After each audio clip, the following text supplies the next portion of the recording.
바울 선생이 유럽으로 건너가서 복음을 전할 때 빌립보라는 성에서 있었던 이야기가 오늘 우리가 읽은 내용입니다. 바울 사도는 이 자기를 하려는 간수를 보고 그를 말렸습니다. 주 예수를 믿어라. 그리하면 너와 너 가정이 구원을 얻으리라 말씀을 하셨습니다. 주 예수를 믿어라. 그리하면 그 뒤에 어떤 것을 붙여도 좋습니다. 주 예수를 믿어라. 그리하면 너희 병이 고침받으리라. 너희 가정이 문제가 해결되리라. 사업적인 문제가 해결되리라. 어떤 문제를 내용을 그 뒤에 붙여도 좋습니다. 인생을 살면서 여러 가지 어려움을 만납니다. 때로는 내 인생을 포기하고 싶을 때도 있습니다. 그런데 예수님은 우리에게 말씀을 하십니다. 나를 믿어라. 그리하면 그 뒤에 여러분의 문제를 붙이시기 바랍니다. 이 말씀이 삶의 어려움을 당하는 우리 모두에게 소망의 말씀이 되기를 바랍니다. 세 가지를 같이 살펴보고 은혜를 나누겠습니다. 첫 번째, 복음이 들어가지 못할 곳이 없습니다. 한번 따라 하시기 바랍니다. 복음이 들어가지 못할 곳이 없다. 빌립보는 원래 복음이 들어갈 수 없는 곳이었습니다. 빌립보성 입구에는 아치형 대문에 큰 글자가 새겨져 있습니다. 이 성 안으로 다른 종교를 가지고 들어올 수 없다. 그래서 그 성 안에는 유대인의 회당이 없었습니다. 세계 모든 곳에 유대인의 회당이 있습니다. 그런데 빌립보성에는 없었습니다. 그래서 빌립보에서 복음을 전할 때 바울 사도는 성 안에서 복음을 전하지 못하고 성 바깥에 나가서 사람들이 모여있는 기도처에 가서 복음을 전하곤 했습니다. 이날도 바깥에 기도처로 가서 기도하기 위하여 복음을 전하기 위하여 성 밖으로 나가는 길이었습니다. 그런데 중간에 점치는 귀신 들린 여종 하나가 따라다니면서 바울 사도를 향하여 외쳤습니다. 이 사람들은 지극히 높은 하나님의 종으로서 구원의 길을 너에게 전하는 자라. 이렇게 외쳤습니다. 하루 이틀 그렇게 외친 것이 아닙니다. 따라다니면서 며칠 동안 그렇게 외쳤습니다. 바울 사도는 막 너무 괴로워가지고 그날은 그냥 지나칠 수가 없었습니다. 보통 때는 바울 사도는 그 말을 듣고도 그냥 지나쳤습니다. 왜? 그 성 안에서는 다른 종교를 전할 수가 없다는 것을 알고 있었기 때문입니다. 괜히 법을 어겨가지고 문제를 일으킬 생각이 없었습니다. 그래서 그날도 그냥 지나가려고 하는데 너무 괴롭게 했습니다. 이게 하나님의 뜻이었습니다. 바울 사도는 빌립보 성 안에서 복음을 전하려고 하지 않았지만 하나님은 빌립보 성 안에도 복음이 증거되기를 원했습니다. 점치는 교선에게 묶여있던 그 여인이 귀신으로부터 놓여나기를 원했습니다. 그래서 이 모든 일이 일어났습니다. 바울 사도는 성 바깥에 나가서 복음을 전하고자 했지만 하나님의 뜻과 계획은 그것이 아니었습니다. 귀신이 묶여있는 이 점치는 여인도 자유하게 되고 그리고 빌립보 성 안에 있는 많은 사람들이 예수님을 알고 그곳에 교회가 세워지기를 원하셨습니다. 그래서 하나님은 이 점치는 귀신 들린 여종을 사용했습니다. 따라다니면서 바울 사도를 괴롭게 했습니다. 그래서 어쩔 수 없이 바울 사도가 성 안에서 예수님의 이름을 사용하지 않을 수 없었습니다. 18절입니다. 이같이 여러 날을 하는지라 바울이 심히 괴로워하여 돌이켜 그 귀신에게 이르되 예수 그리스도의 이름으로 내가 네게 명하노니 그에게서 나오라 하니 귀신이 즉시 나오니라. 하나님은 이 성 안에 있는 모든 사람들이 이 광경을 보기를 원했습니다. 그리고 예수님의 복음을 듣기를 원했습니다. 나는 내가 생각하기에 저 사람에게는 진짜 복음이 들어가기 어렵다. 저곳에는 복음을 전하기가 진짜 어렵다. 그렇게 생각을 합니다. 그러나 하나님은 그렇게 생각하지 않습니다. 하나님께서도 복음이 증거되기를 원하고 그 사람도 주님께 나오기를 원합니다. 오늘 처음 여기 교회 나오신 분들도 있고 또 우리 많은 성도들은 이미 먼저 예수님을 믿은 분들입니다. 여러분들은 왜 주님께 나왔습니까? 하나님은 여러분들에게도 복음이 증거되고 여러분들도 자유함을 얻기를 원하시기 때문입니다. 먼저 예수님을 믿은 분들은 예수님의 권세를 믿고 어디서든지 복음을 전해야 됩니다. 왜냐하면 하나님은 세상 모든 사람이 복음을 듣고 자유를 얻기 원하기 때문입니다. 교회 하나만 주고 가이소라는 책에 나오는 이야기입니다. 낙도 성교회 홍 전도사님 팀이 경북 경남 하동 지방에 가서 복음을 전할 때 일입니다. 그곳에 가서 복음을 전하는데 마을 사람들이 부정탄다면서 그 마을 입구에 들어오지 못하도록 했습니다.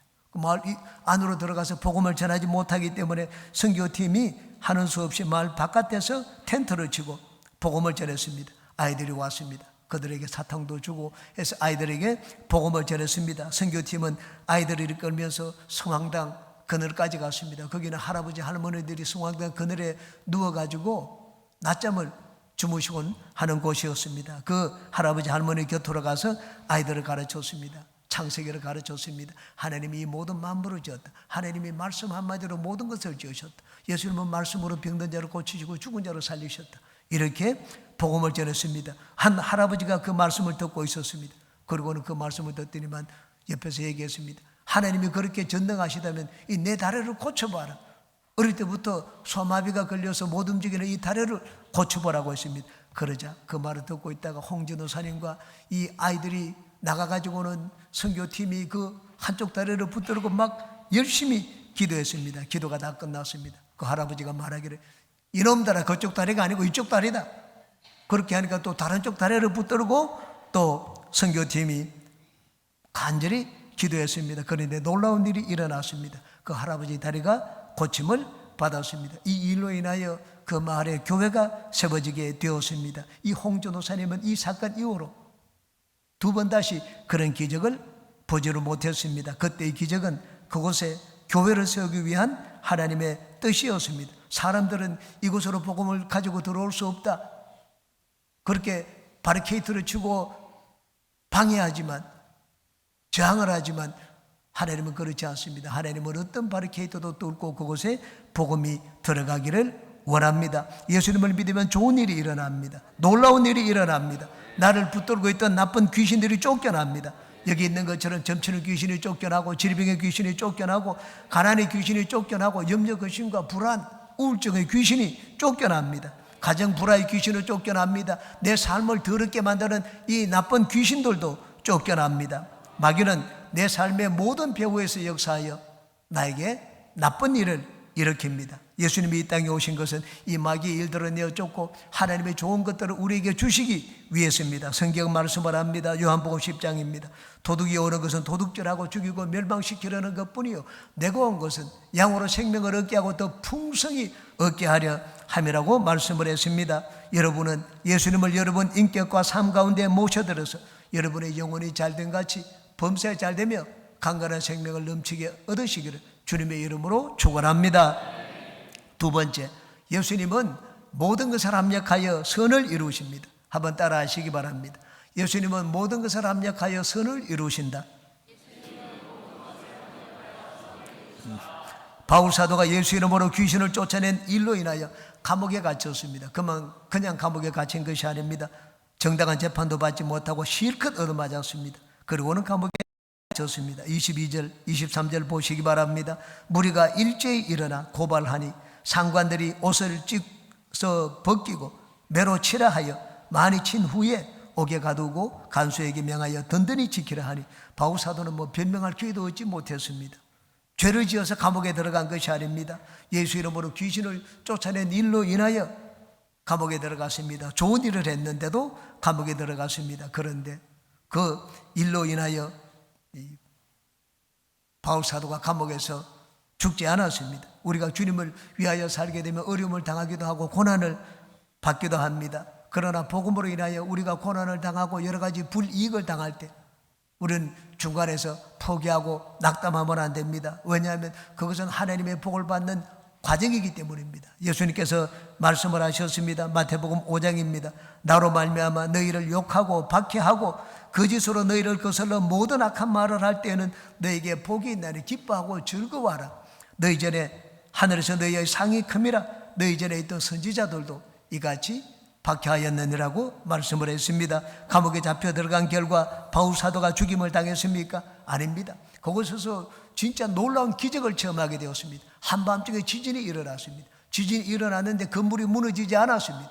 옥문이 열리고 이 죄수들이 메인 것이 전부 다 풀어졌습니다. 그런데 그중 어느 죄수도 한 사람도 도망을 가지 않았습니다. 왜냐하면 하나님의 살아계심과 하나님의 임재를 느꼈기 때문입니다. 옥문이 열리고 죄수들이 메인 것이 다 풀린 것을 보고 관수는 당연히 죄수들이 도망간 줄로 생각을 했습니다. 그래서 칼을 빼어서 자기를 하려고 했습니다. 바울 사도가 말렸습니다. 여기 도망갈 사람이 아무도 없다. 확인해 보라고 했습니다. 이 간수는 등불을 가지고 확인해 보고 난 다음에 바울 사도 앞에 무릎을 꿇었습니다. 내가 어떻게 하면 되겠느냐? 주 예수를 믿어라. 그러면 너와 내 집이 구원을 얻는다고 했습니다. 이 일로 인하여 바울 사도는 풀려나게 되었습니다. 융성한 대접도 받았습니다. 그리고는 빌립보 성 안에 예수님의 이름이 증거되고 교회가 세워지게 되었습니다.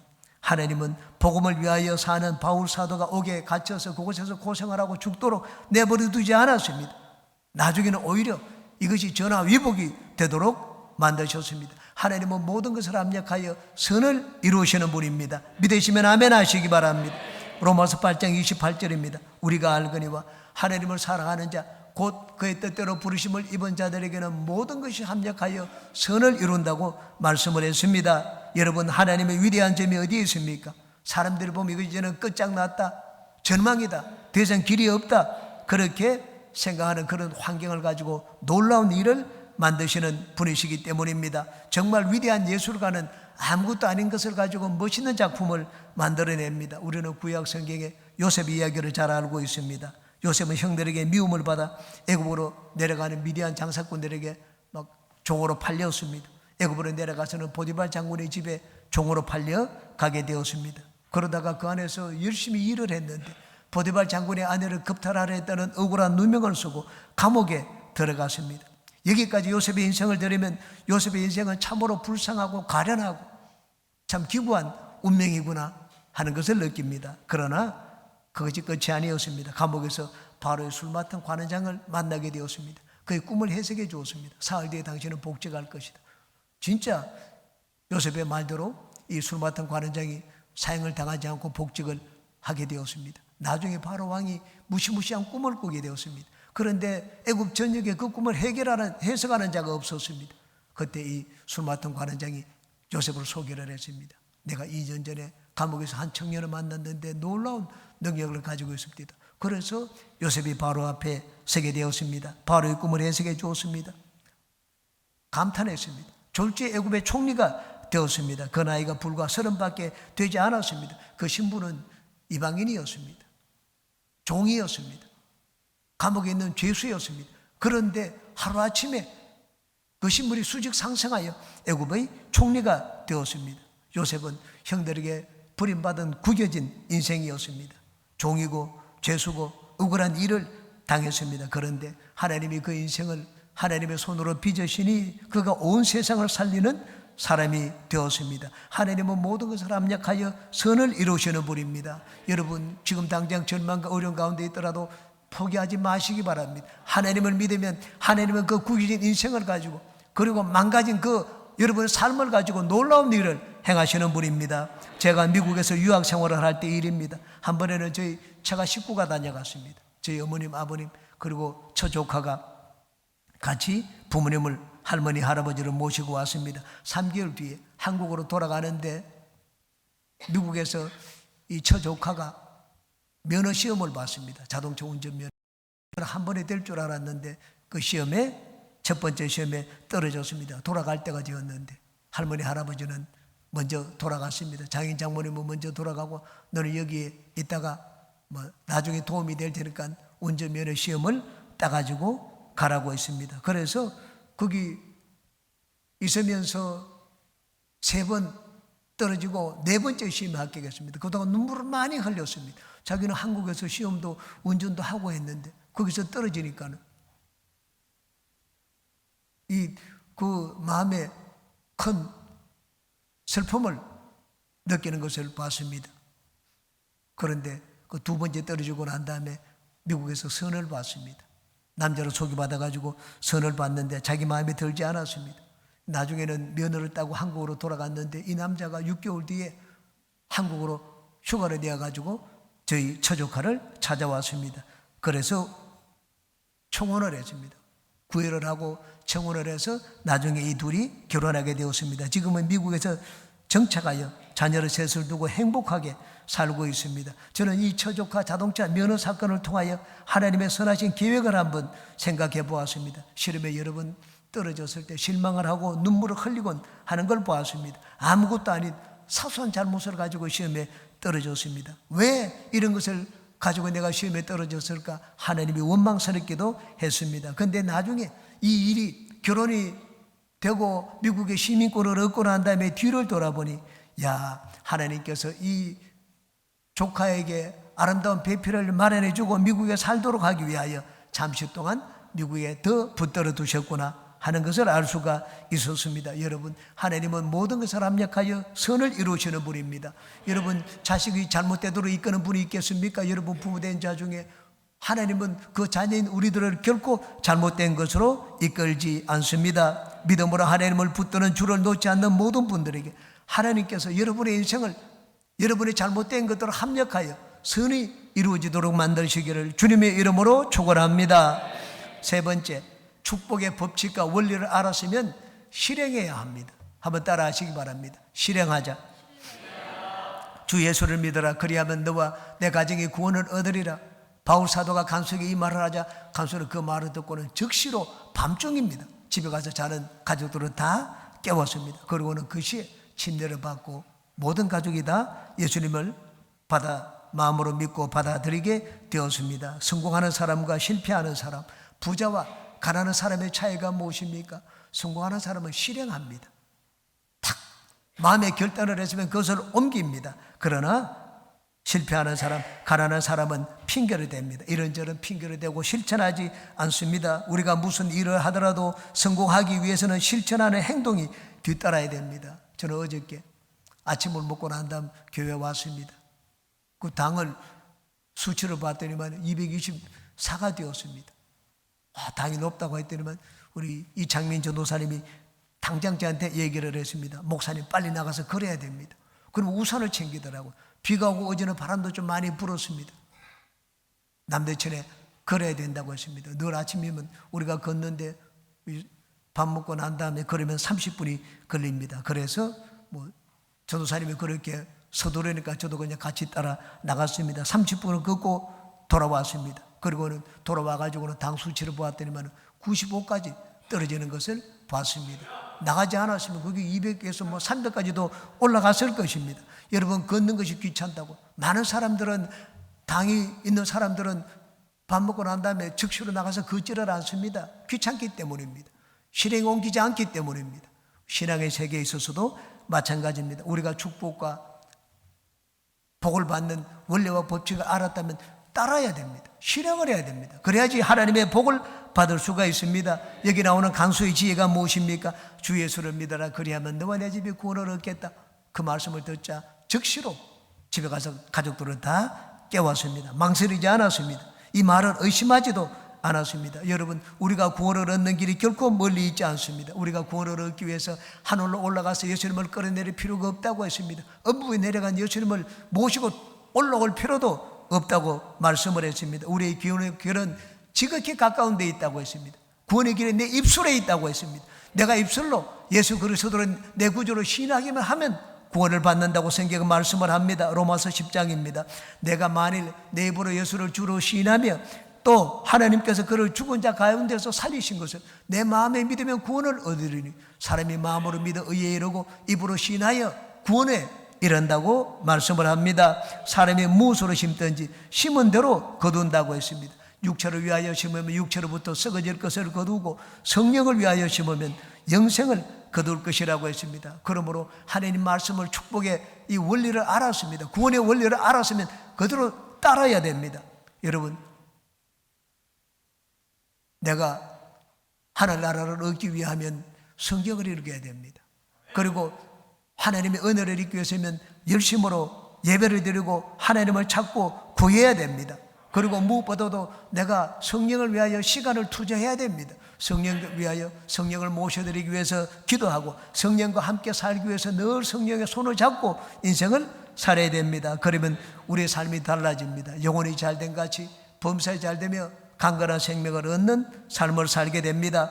또한 복을 받는 비결은 나누고 베푸는 삶입니다. 성경은 과와 과부를 돌보는 것이 하나님께 빚주는 것이라고 말씀을 합니다. 그러므로 여러분은 할 수 있는 대로 어려운 사람을 돕고 구제와 선행을 하는데 최선을 다하시기 바랍니다. 여러분, 이 세상에서는 절약하고 아끼는 것이 부자가 되는 길이지만 성경은 그렇게 말씀을 하지 않습니다. 나누고 베푸는 것이 성경적인 성공의 길입니다. 잠언서 11장입니다. 흩어 구제하여도 더욱 부하게 되는 일이 있나니 과도히 아껴도 가난하게 될 뿐이니라. 구제를 좋아하는 자는 풍족하여질 것이요 남을 윤택하게 하는 자는 윤택하여질 것이라고 말씀을 합니다. 그러므로 여러분은 부자가 되어서 나누어주겠다고 하지 말고 나누어주어서 부자가 되시기 바랍니다. 성경적인 부자는 소유가 많은 사람이 아니라 나눔이 많은 사람입니다. 진정한 리더는 많이 알고 많이 소유한 자가 아닙니다. 자기 가진 것을 나누어서 세상을 변화시키는 자가 진정한 리더입니다. 예수님은 이 땅에 오셔서 당신이 가지고 있는 것을 아낌없이 나누어 주었습니다. 하루 24시간이 모자라도록 당신이 가지고 계신 것을 나누어 주었습니다. 마침내는 예수님은 생명을 우리에게 나누어 주셨습니다. 그래서 우리가 생명을 얻고 하늘나라를 기업으로 받게 되었습니다. 여러분이 가지고 계신 하늘나라를 여러분 혼자만 가지고 누리지 말고 주위에 많은 사람에게 나누어 주시기를 바랍니다. 하나님은 나누어 주는 자에게 하나님의 것으로 채워주십니다. 여러분 그릇이 가득 차 있고 나누어 주지 않으면 하나님이 채우려고도 더 채울 것이 없습니다.